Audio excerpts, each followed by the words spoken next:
பொம்மை பஜார் ரசிகர்களுக்கு மே மாத நல்வாழ்த்துக்கள். மே மாதம் 2025 சிம்ம ராசிக்காரர்களுக்கு எந்த மாதிரியான பலன்கள் வைத்திருக்கு? முதல் 15 நாட்களுக்கு உங்களுடைய ராசிநாதன் 9ஆம் இடத்துலையும், மிச்ச 10 நாட்களுக்கு, மிச்சம் ஒரு 15 நாட்களுக்கு உங்களுடைய ராசிநாதன் திக்பல அமைப்புகளையும் பலமாக இருக்கக்கூடிய தன்மை. மேலும் உங்களுக்கு நல்லதை மட்டுமே பண்ணக்கூடிய உங்களுடைய ராசிக்கு நண்பரான குரு பகவான் உங்களுடைய 11ஆம் வீட்டிலேருந்து 5ஆம் வீட்டை அதிர்ஷ்டஸ்தானத்தை, முயற்சி ஸ்தானத்தை தொடர்பு கொள்ளக்கூடிய அமைப்புன்னு சொல்லிட்டு இந்த மாதம் இனிதே தொடர்க்கக்கூடிய ஒரு நல்ல மாதமாக இருந்தாலும் 8ஆம் இடத்துல இருக்கக்கூடிய சனியின் பார்வையில் உங்களுடைய ராசிநாதன் வராரு. நீங்களே சற்று பிடிவாதமாக இருப்பீங்க. கணவன் மனைவி உறவுகளில் சற்று அப்படியே விரிசல்கள், பிளவுகள் வரக்கூடிய அமைப்பாக இருக்கும். வேலை வருமானம் சார்ந்த அமைப்புகளில் சற்று சரியில்லாத தன்மை இருக்கும். இது அத்தனைக்கும் காரணம் ஒரே ஒரு அஷ்டமத்து சனிங்க. 20ஆம் தேதிக்கு 18ஆம் தேதிக்கு பிறகு ராகு கேது பயிற்சிகள் உங்களுக்கு சாதகமான நிலையில் இருக்குமா அப்படின்னு கேட்டால், இந்த இடத்துல உங்களுடைய ராசியில் வரக்கூடிய கேதுவும் அப்படி ஒரு சாதகமான நிலையை தரமாட்டார். கூடுதலாக 7ஆம் இடத்துல இருக்கக்கூடிய அந்த ராகுக்கு குருவின் பார்வை இருக்கிறது ஒரு பாதுகாப்பு. இந்த கோச்சார் அமைப்புகளில் சனிக்கு பின்னாடி ஒரு கிரகம் இருந்தால் கெடுபலன்கள் குறையுமே அப்படின்னா, அஷ்டம சனியில் உங்கள் ஜாதகத்தை கசக்கி சனி வந்து பாக்கெட்டில் போட்டுக்குவாருன்னு அடிக்கடி சொல்லுவேன். இந்த தன்மையில் இருக்குங்க. வேலை வருமானம் வரக்கூடிய அமைப்புகளில் இருக்கக்கூடிய பிரச்சனைகளுக்கு உடனடியாக தீர்வு வராமல் இழுபறியாக இருக்கக்கூடிய அமைப்புங்க.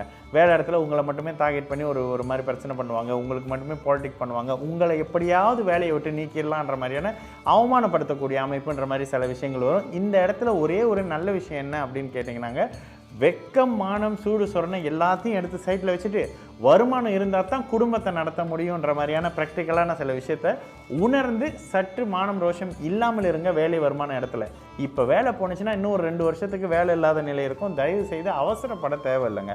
கூடுதலாக இங்கே போய் சாமி பார்க்குறேன், அங்கே போய் மந்திரம் பார்க்குறேன், இங்கே வந்து ஜோசியம் பார்க்குறேன்ற அமைப்புகளை தயவு செஞ்சு தவிர்த்துக்குங்க. ஏன்னா இந்த 2 வருஷத்துக்கு உங்களுக்கு சாதகமாக எதுவுமே நடக்காது. குறிப்பாக மகம் நட்சத்திரக்காரர்களுக்கு 2025 முழுக்கவும், பூரம் நட்சத்திரக்காரர்களுக்கு 2026 முழுக்கவும் சாதகமற்ற நிலை இருக்கும். அதனால் இந்த காலகட்டங்களில் தயவு செய்து யாரையும் நம்ப வேணாம், வீட்டுக்குள்ளே யாரையும் விட வேணாம், பொருளாதார அமைப்புகளில் பணத்தையோ எதையும் யாருக்கும் கொடுக்க வேணாம். பேங்க் டிரான்சாக்ஷனில் வரக்கூடிய ஓடிபியை யாருக்கும் கொடுக்காதீங்க. ஒரு 3 மாதம் 4 மாதமாக ஃபேஸ்புக்கில் ஒருத்தரோட பேசிக்கிட்டு இருக்கேன், அவரோட தாங்க வாழ போகிறேன்ற மாதிரியான அமைப்புகள் இருக்கிறவங்களுக்கு, ஆணாக இருந்தாலும் ஆணு தான், பெண்ணாக இருந்தாலும் எதிரில் பேசுகிறது ஆண் தான் அப்படின்றது கூடுதலாக உங்களுக்கு அவரை ரொம்ப நல்லா தெரிஞ்ச ஒரு ஆணாக தான் இருப்பார் அப்படின்ற அமைப்புகளில் யாரையும் நம்பாமல் இருக்கிறது இந்த காலகட்டத்தில் ரொம்ப முக்கியமான ஒரு விஷயங்க. வீட்டில் 3வது நபரை விடாதீங்க. கணவன் மனைவி உறவுகளுக்குள்ள, காதலர்களுக்குள்ள இப்பொழுது சற்று ஒரு மாதிரியான சாதகமற்ற நிலை இருக்கும். யாரையும் நம்பாமல் இருங்க. அப்போ எல்லாத்துக்குமே இந்த மாதிரியான கெடுபலன் தான் இருக்குமா அப்படின்னு கேட்டிங்கன்னா, அவர் தசாபுத்திக்கு ஏற்ற மாதிரியான அமைப்புகளில் கெடுபலன்கள் சற்று தூக்கலாக தாங்க இருக்கும். ஏன்னா அஷ்டமத்து சனிக்கு விதிவிலக்குன்றது எந்த விதமான அமைப்புகளும் இல்லை. சனி பகவான் சுபத்துவமாற நிலையை தவிர்த்து முதல் ஒரு 10 நாட்களுக்கு உங்களுக்கு முதல் ஒரு மாதத்துக்கு சனி பகவான் குருவின் வீட்டில் சுக்கிரனோட அமைப்புகள் இருக்கிறது அவரை சாந்தப்படுத்தும். அப்படின்னாலும் கூட அஷ்டமத்து சனின்றது வேலையிட மாற்றம், பொருளாதார மாற்றம், வேலை இடத்துல பிரச்சனை, திருமண வாழ்க்கையில் பிரச்சனை, கணவன் மனைவி பிரச்சனைகள் வரக்கூடிய அமைப்பு, நீங்களே ஸ்கேமில் ஏமாறுறது, நண்பர்கள்கிட்ட பணத்தையோ பொருளையோ கொடுத்துப்பட்டு ஏமாந்துடுறது, நகை நட்டை இழக்கிறதுன்ற மாதிரியான சாதகமற்ற தன்மைகள் சற்று அதிகமாக இருக்கும். வாகன அமைப்புகளில், வண்டி வாகனத்தில் கவனமாக இருங்க. நோய் சார்ந்த அமைப்புகளில் இருக்கிறவங்களுக்கு இப்பொழுதே போய் சிகிச்சையை பாருங்கள். சாமி பார்க்குறத விட்டுட்டு சிகிச்சை அமைப்புகள் உங்களுக்கு மிகப்பெரிய பலன் கொடுக்கும். கூடுதலாக மாதம் சொல்லிக்கிட்டு இருக்கேன், இந்த நேரத்தில் சிறந்த பரிகாரம் என்ன, நல்ல இன்சூரன்ஸ் பாலிசி எடுத்துக்கிறது உங்களுக்கு எல்லா வகையிலையும் சாதகமாக இருக்கும். நோயிலையும் சரி, விபத்துலையும் சரி உங்களை பாதுகாக்கக்கூடிய அமைப்பாக இருக்கும். இந்த தன்மையில் தயவு செய்து புரிஞ்சுங்க. சற்று சோம்பல் தன்மைகள் அதிகமாக இருக்குங்க. எதனை படிச்சிங்களோ அதை மறந்துடுவீங்க.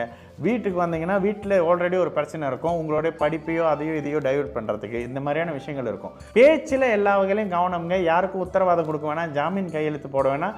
நம்பிக்கையான நம்பகமான வார்த்தையை யார் சொன்னாலும் சற்று ஒரு தடவைக்கு 100 தடவை யோசித்து பார்த்து ஒரு விஷயத்தை செயல்படுத்துங்க. பணத்தையோ பொருளாதாரத்தையோ யாருக்கும் கொடுக்க போகிறீங்க அப்படின்னும் பொழுது 100 முறை சிந்தித்து செயல்படக்கூடிய அமைப்பு அப்படின்ற மாதிரி இருக்கும். இந்த மாதத்தில் பிரச்சனையை கொடுக்கக்கூடிய நபர்களை நிச்சயமாக சந்திராஷ்டம நாளில் தான் நீங்கள் பார்க்குற மாதிரி இருக்கும். மே மாதம் 22ஆம் தேதியிலிருந்து 24ஆம் தேதி மே மாதம் 2025 வரைக்கும் உங்களுக்கு சந்திராஷ்டம நாள். இந்த நாட்களில் தயவு செய்து மிகுந்த கவனமாக இருங்க. வண்டி வாகனங்களில், பொருளாதாரங்களில், ஃபோன், வாலெட் வரைக்கும் பணத்தை வச்சிருக்கக்கூடிய அமைப்புகள் வரைக்கும் சற்று நிதானமாக இருங்க. இது காணாமல் போகக்கூடிய அமைப்பு, பேங்க்ல வித்ட்ரா பண்ணிட்டு அப்படியே வச்சுட்டு வரக்கூடிய அமைப்புன்ற மாதிரியான நீங்களே மறந்து சில விரயங்களை பண்ணிட்டு வரக்கூடிய அமைப்புகள் இந்த மாதத்தில் இந்த காலகட்டங்களில் இருக்கும். அதனால சற்று கவனமாக இருங்க.